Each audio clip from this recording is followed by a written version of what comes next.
Bismillahi Raxmaani Raxiim. Wasalaatu wasalaamu calaa rasuulillaah.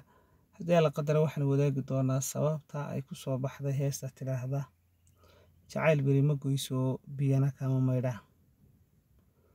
Waxaa la yidhi maalin maalmaha ka mid baa allaha u naxariistay gabayaagii la odhan jiray cabdi iidaan wuxuu soo galay meel marfisha.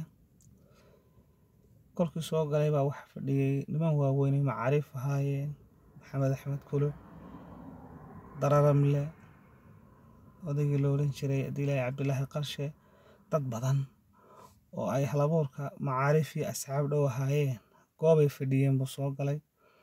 Bariida kadib iyo kaftan markii la isku tuurtuuray ayuu arkay meel si gaara loo kashkaashay oo udgoon gaarina ka soo baxaya.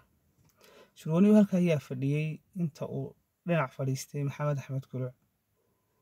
Dabeetana maxamed baa u dhiibay sawir magac ku dul qoran yahay. Marka uu magacii iyo sawirkii isla helay ayaa waxa afkiisa ka soo baxday sow iguma beerraba, sow uma balweeyaba, sow iga baydhee barbarkayga kuma wadin, jacayl beri ma goyso biyana kama maydha. Intaa kolkii uu yidhi ayaa buwanka laga duraantay inuu heesta dhammaystiro. Halkiiba laxanka lagu saaray. Maxamed axmed cali haarun dararamena waa lagu sheegaa, Cabdilaahi Qarshana waa lagu tilmaamaa inuu laxanka leeyahay. Halkiiba laxankii lagu saaray, hoobalka ku qaybay, lagu tumay.